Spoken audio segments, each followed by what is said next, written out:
Good afternoon, ladies and gentlemen. Welcome to another Propagandacast Shadowverse episode. Today's deck is going to be Midrange Shadowcraft, which has seen some slight changes after the recent buff, basically to Corpselord of Woe and Troth's Curse, which has rather made for some interesting directions. I think a lot of people now beginning to sneak in Moon and Sun and regenerate Spirit as well to take advantage of the ability to basically maybe pull out a Corpselord of Woe alongside, say, a Moon and Sun on turn 8, sort of as an additional sort of late game bag. I mean, in many ways, it always just plays a bit like the usual sort of mid-range Shadowcraft. You got Demon Lord the Actor, Skeleton Prince, Isis of Extra Finishers, Skull Ring, Prince Catacomb.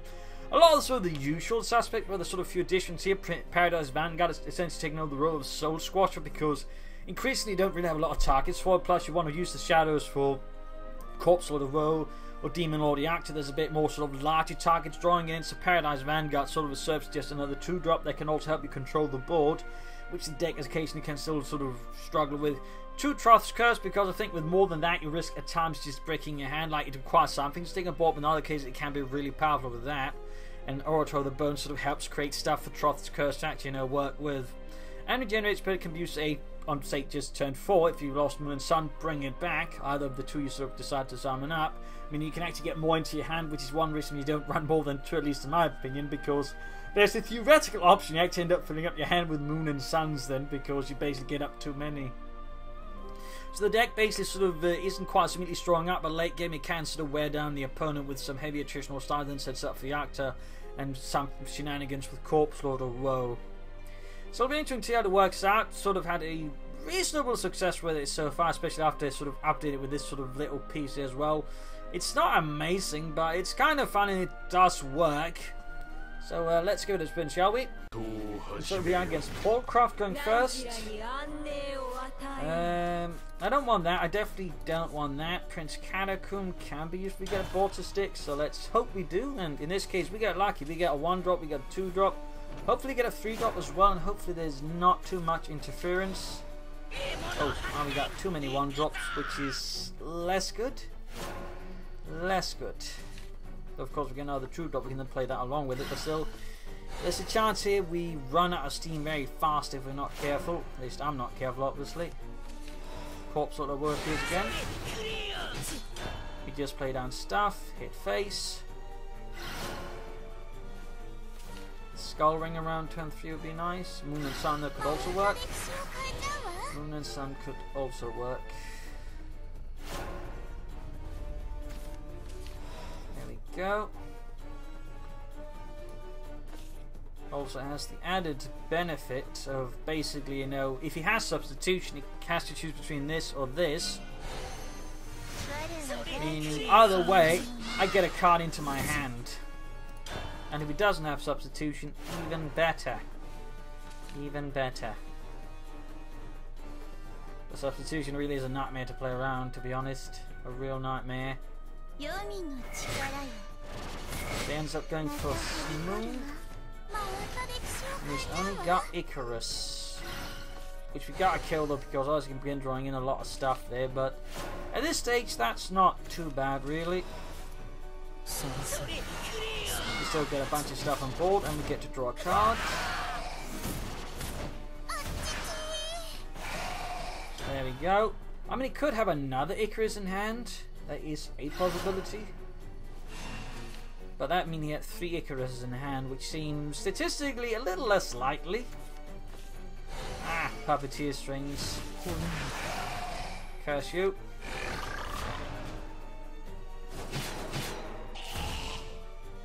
Well,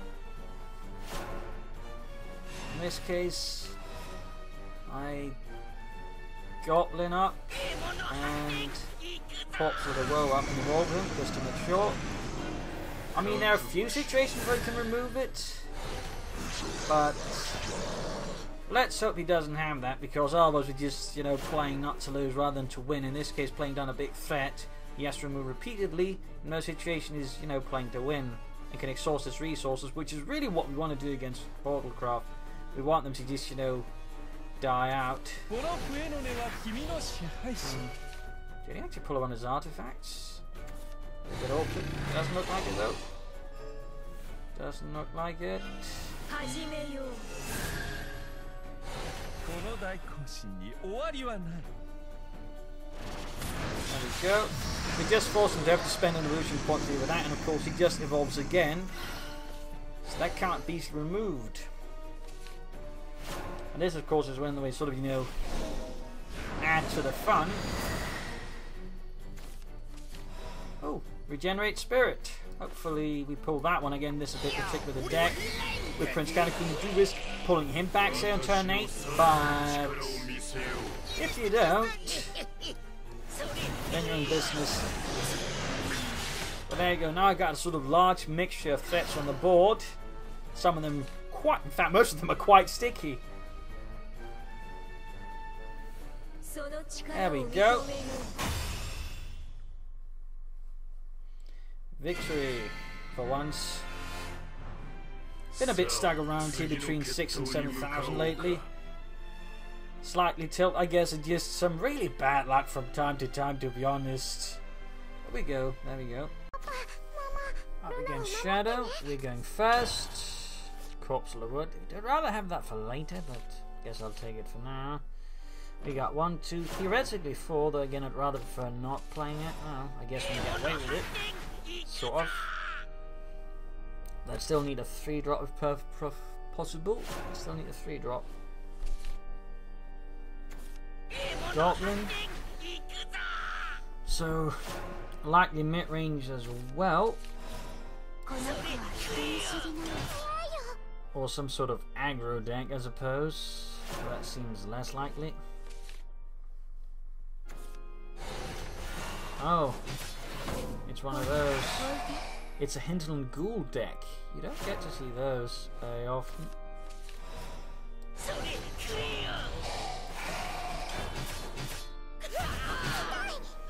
You don't get to see those very often.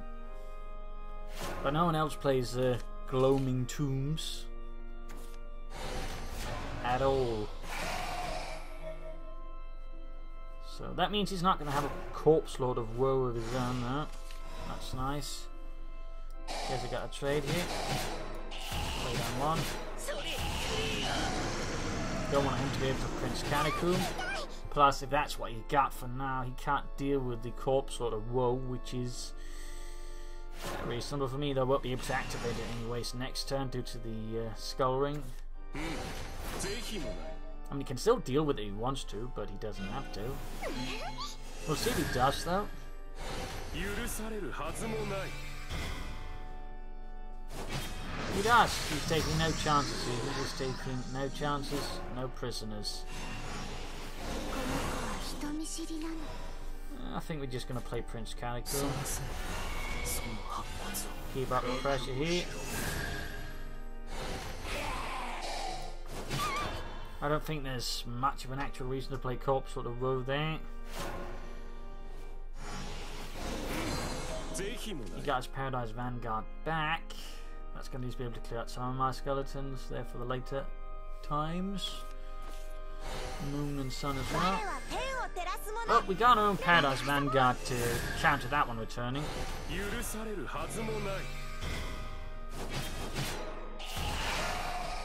So what part of me would probably want to do it with this one. Yeah, no, I'd rather just not see that one returning again and again. I'm gonna be honest with you here. I'd rather just not see that one returning.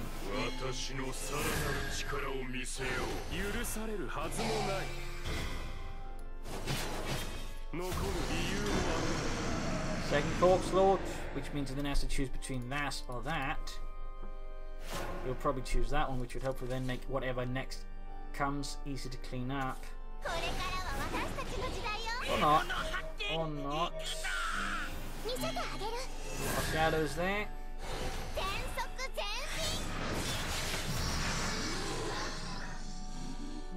Yeah,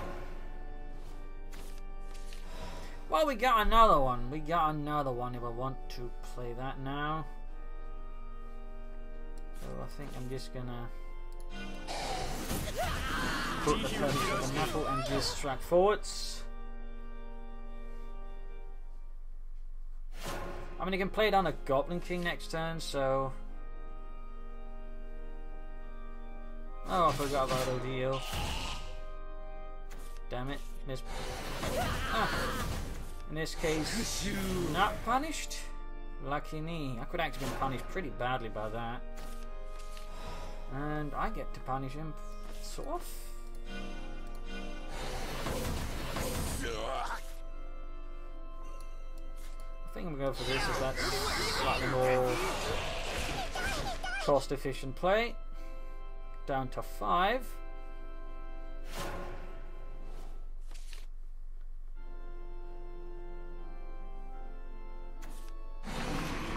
Excellent goal. Too bad for him, he's 1 off. Well, he's 4 off. There we go. Up against Runecraft.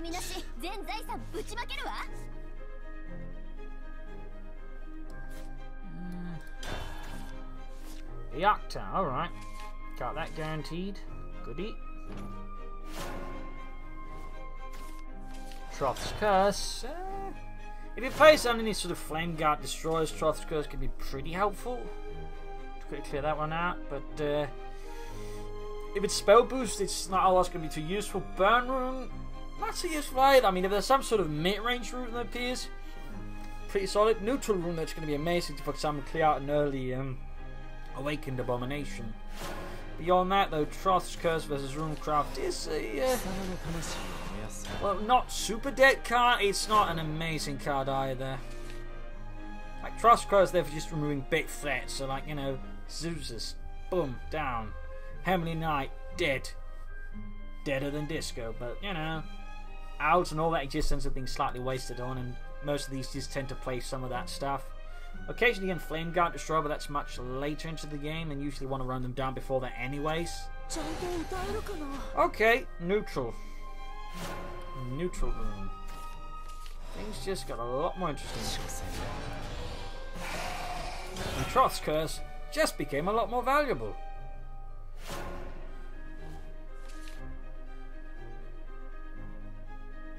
Obviously, what does he go for? Wow! Would you look at that, people? Would you look at that?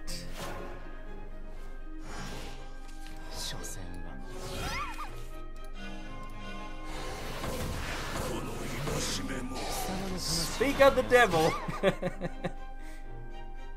And you take him out with Troth's Curse.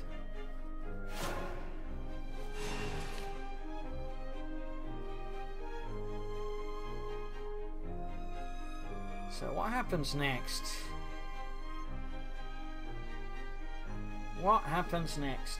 I mean, we just derailed one of his major plans, since Neutral Rune's one of the biggest plans is just, you know, Abomination Awaken. It's usually difficult to deal with, then snowball the game because you then struggle to deal with it, or they get a ton of damage in and then they run you down.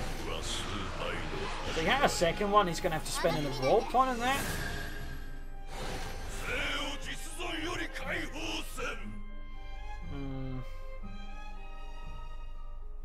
We'll see what he does here. When he got some options for dealing with that pretty easily, so nothing too bad. My issue right now is actually one of hand size, to be honest, but we just zombie party that.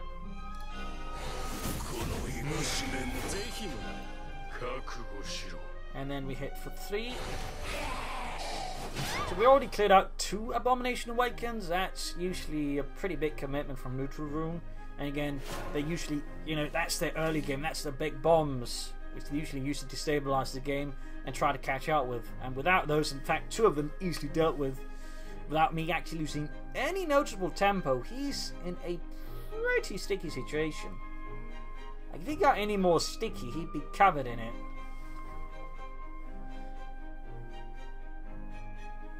I still also find it funny, like, Paradise Vanguard and Angel usually also appears in stuff like, you know, the Undead decks, or, you know, the Demonic decks. Like, it rarely ends up in the, like, you know, Haven decks or anything like that. It's sort of funny. Like, you know, the Vanguard of Paradise somehow always ends up being the Vanguard of Evil.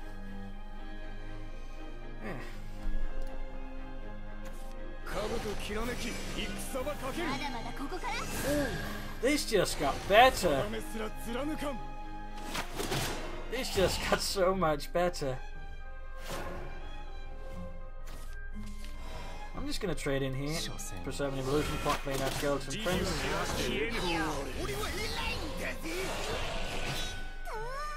And this should... I mean, if he ignores this, I could just react to that and evolve hit face. And basically, in most situations, this can clear up more than one target. There we go, that's what he needs. That is what he needs.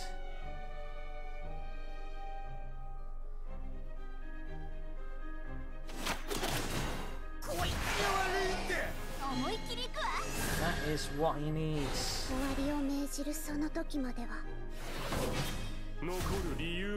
So now I can't easily finish him off.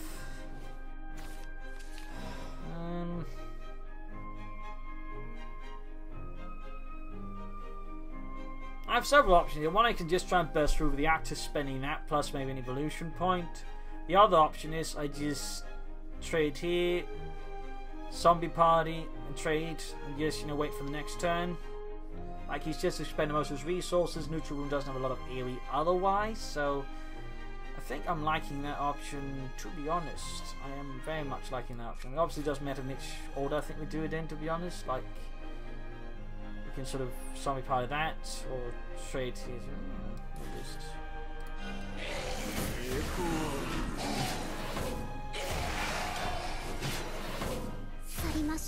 Another great board to the actor. Like, there's no Sahaki or Israfil anymore. They usually don't run Nova Flare.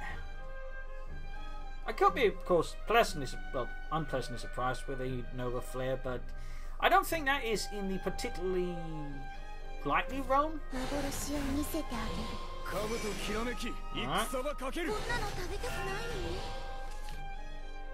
At this stage, that doesn't matter. Ooh, bad move, my friend. Bad move.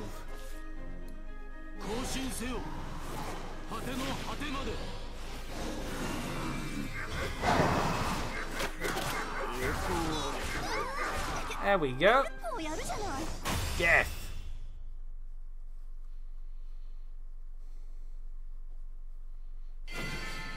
So there we go. Man, he's all of a sudden climbed it with his deck. So yeah. There you go.